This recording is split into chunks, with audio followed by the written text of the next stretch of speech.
Magandang araw sa inyong lahat. Ako si Earl Faltado.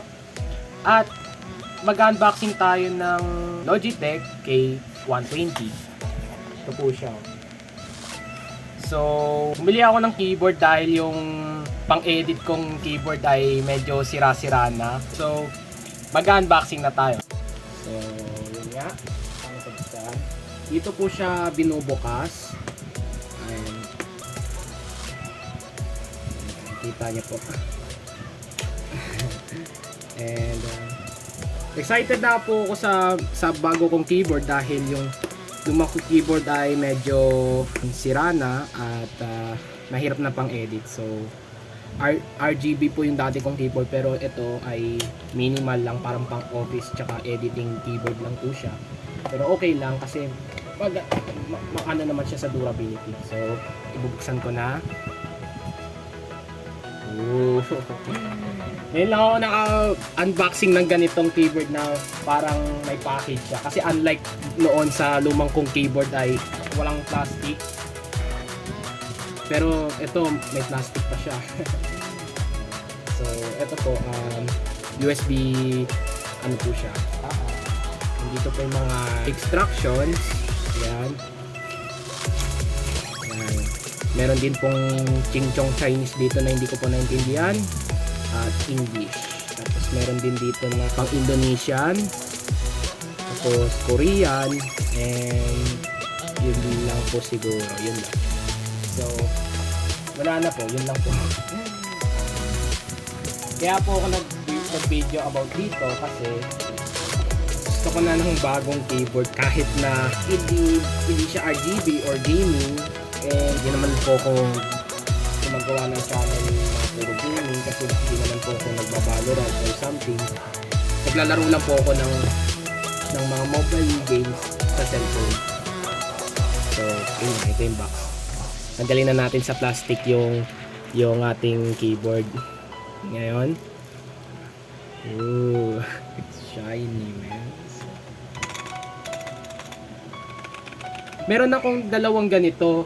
Pero bumili ako ng bagong ganito kasi parang parang yung isa burado na yung yung QWE. Basta na siya, burado na, hindi ko na po mabasa yung kung anong letter na tinatype ko. So kaya bumili ako ng bagong ganito.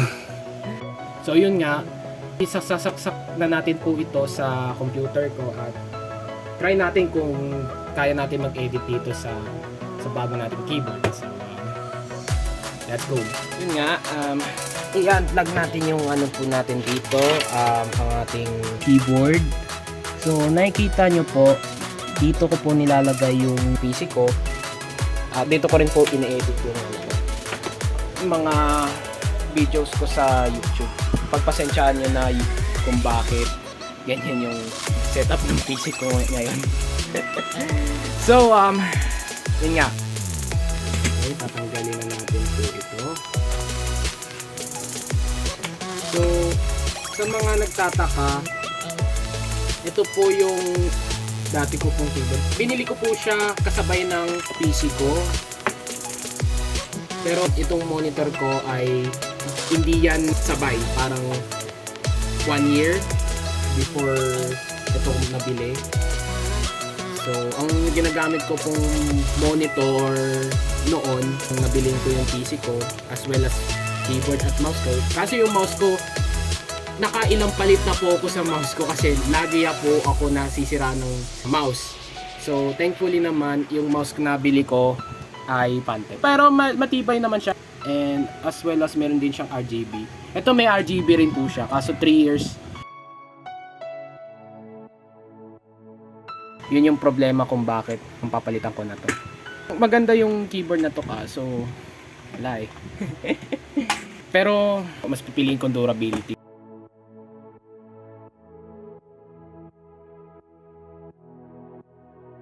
And yung una ko pong monitor hanggang ngayon functioning pa rin po siya.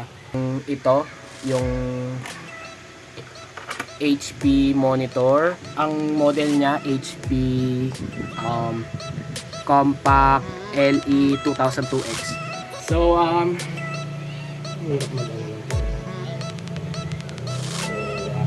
ito na. I-vlog na natin po ito sa PC and be right back. So yun nga po, na-plug ko na and let's power on my machine. Ite-testing natin kung maganda nga ba siya pang gaming din. Kasi sa mga nakakagamit daw po nito ay pang office lang tsaka pang editing lang po talaga daw siya. Pero tingnan natin kung pwede siyang pang gaming. So, yun nga. So yun nga, nasa desktop na po tayo. Mag-run tayo ng mga games dito na pwedeng gamitin sa testing sa keyboard. Kunyari, Tetris. Lalaro tayo ng Tetris. Pasensyahan nyo na hindi ako gamer. Pasensyahan na.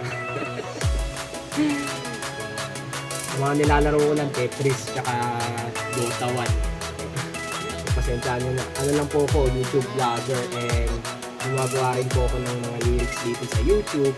Subscribe kayo kay Jando Banri, ha?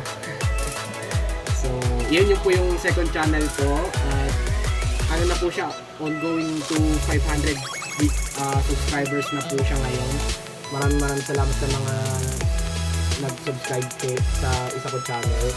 So yun nga po, ewan ko lang po kung pagbago pa medyo soft shop, pero ewan ko po nasa kapag katagalan na po kasi yung dati ko pong keyboard na Keytech ay may katagalan na rin po kasi at burado na rin kasi yung ibang mga case, kaya medyo nahihirapan na rin po ako sa pag-edit.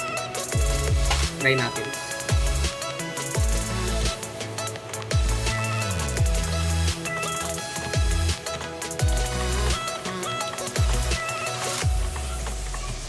So far, maayos naman siyang pang gaming. Kasi parang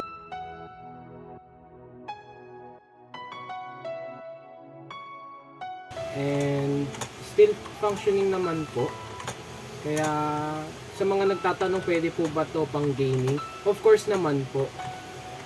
Wag nga lang yung mga hardcore gaming kagaya ng mga ng Valorant, ng mga PUBG. Kasi po, yun talaga baka yun pa ikikisira ng mga ng keyboard. Ewan ko lang po. Kasi di naman po ako naglalaro ng mga pambigating na laro kagaya ng PUBG at mga sikat na ngayon na pang gaming sa PC. So, yun nga. Kasi nga po, ayoko po maglaro ng mga ganong game kasi baka ma-addict po ako at hindi na po makapag-edit ng mga video sa YouTube. Kaya sa mga gustong bumili nito or yung mga hindi afford yung mga pang bigating keyboard, then subukan nyo po to kasi okay naman po siya, nice naman po, functioning naman. So stop na tayo po dito, parang na po ko na-addict na po ako sa Tetris. So yun po, ito po ang aking bagong keyboard and yun, makakapag-edit na po ako ng walang problema. So maraming salamat po sa panonood po ng ating unboxing vlogs ng Logitech K120.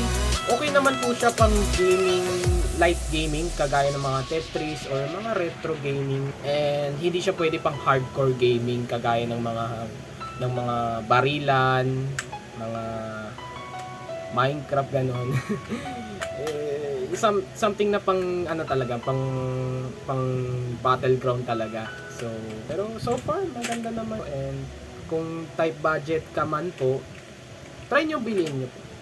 At as well as A4 Tech, yun talaga po yung i-recommend ko po sa mga taong gusto talaga ng hardcore gaming or soft light gaming. Yun talaga po yun, makunat sa durability po yung A4 Tech.